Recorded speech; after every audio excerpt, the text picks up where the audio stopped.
Senhor presidente, senhores vereadores, senhora vereadora, presentes na galeria, aqueles que nos acompanham,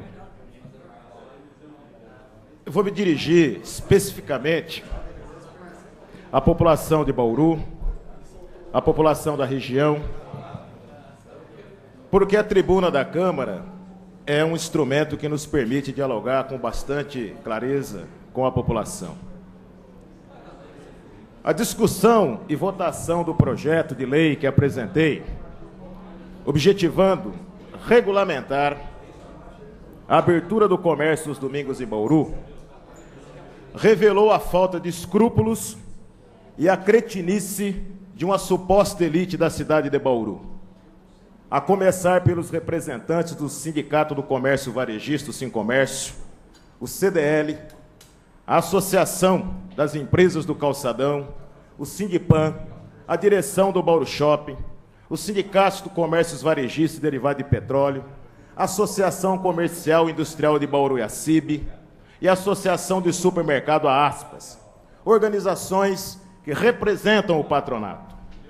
Primeiro, publicaram matéria paga no Jornal da Cidade de Bauru, na edição de 17/8, com conteúdo mentiroso, afirmando que o projeto, de forma indiscriminada, proibia a abertura do comércio aos domingos. Utilizaram da tática de espalhar o terror para colocar medo na população. Omitiram o que dizia o artigo 2º do projeto de lei, que, como regra, proibia, mas criava exceção para abrir.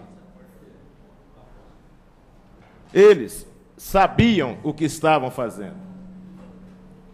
Hoje, em Bauru, a legislação municipal permite a abertura indiscriminada. O shopping não abre nos feriados, em virtude de uma liminar concedida pelo Ministério Público do Trabalho, proibindo tal prática. A cretinice dos senhores da elite de Bauru chegou às raias do absurdo quando passaram a difundir que, se aprovado o projeto, as atividades que não podem sofrer solução de continuidade e as essenciais como farmácia, distribuição de venda e venda de gás e combustível, padarias e etc., não iriam funcionar. Os argumentos foram os mais pífios. Vai haver desemprego em massa se não puder trabalhar aos domingos. Ora, senhores, são os mesmos empregados, trabalhadores e trabalhadoras, que trabalham de segunda a sábado, que trabalham aos domingos. A verdade é que a abertura do comércio aos domingos não cria um único posto de trabalho.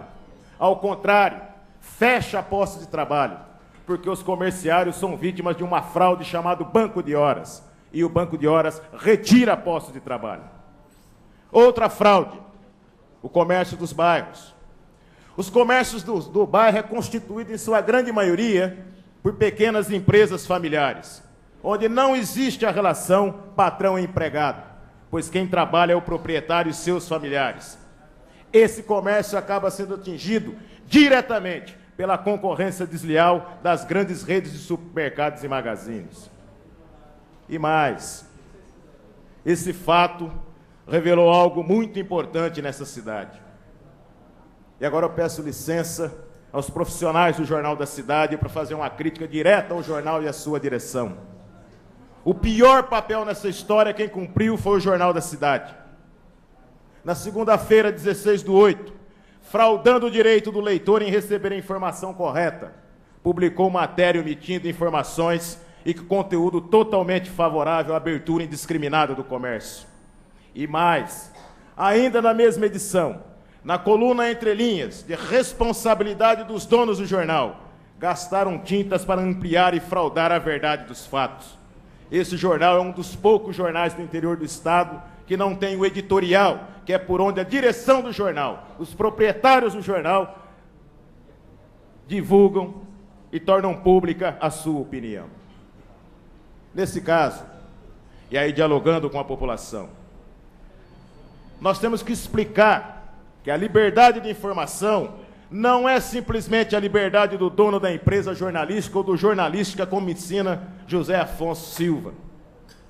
A liberdade destes é reflexa, no sentido de que ela só existe e se justifica na medida do direito dos indivíduos a uma informação correta e imparcial. A liberdade dominante é a de ser informado, a de ter acesso às fontes de informação e obtê-la.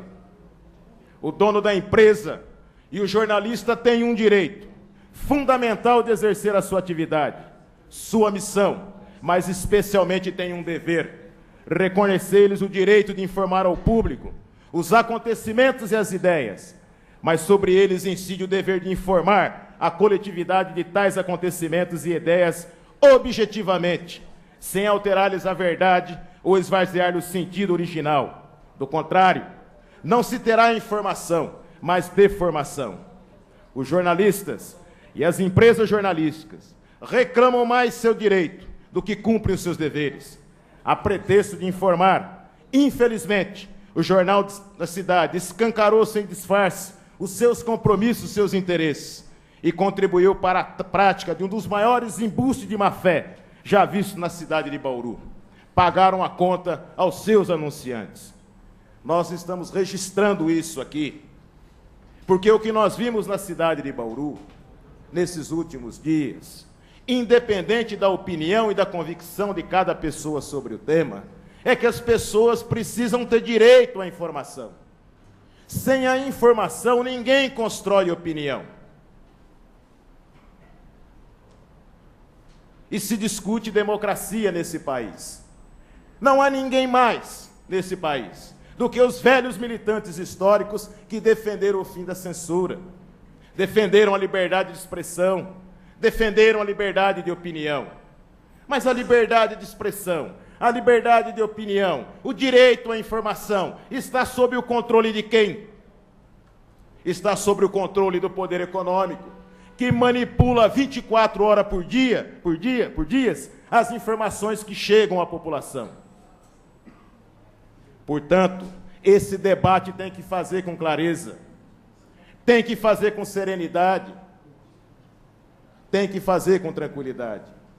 Eu reúno argumentos para defender em qualquer lugar a minha posição e a minha opinião. E eu faço de maneira franca, de maneira objetiva. Não escorrego como a lesma. Uma hora está de um lado, uma hora está do outro. Nós temos opinião, nós temos posição. É assim que se constrói a verdadeira democracia. Infelizmente, nós tivemos um exemplo nesse episódio de como não se constrói a democracia num país. A população tem o direito sagrado de ter direito à informação. E o direito de ter informação nós construímos no dia a dia, construímos questionando a ordem estabelecida. E eu digo isso com toda tranquilidade, com muita tranquilidade, porque nós temos que pautar esse debate. O debate dos meios de comunicação tem que ser colocado com clareza e com firmeza. E não venham falar de maneira deturpada que nós defendemos censura. Ao contrário, nós defendemos o direito à livre expressão, mas o direito à livre expressão para todos. Jornais e rádios são negócios, eles têm proprietários e têm donos. Se eles têm proprietários e têm donos, eles têm interesse. Portanto, muitas vezes, o interesse do proprietário do veículo de comunicação se choca com os interesses da maioria esmagadora da população. E nesse episódio, fica uma lição para essa cidade refletir e outras cidades da região refletir. É necessário ter responsabilidade, muita responsabilidade. Agora, cobrar a responsabilidade nós temos que cobrar quando direitos inalienáveis da população, patrimônio inalienável do povo está em jogo, que é o direito de não ser manipulado, que é o direito de não ser escorchado, como foi feito aqui durante toda essa semana.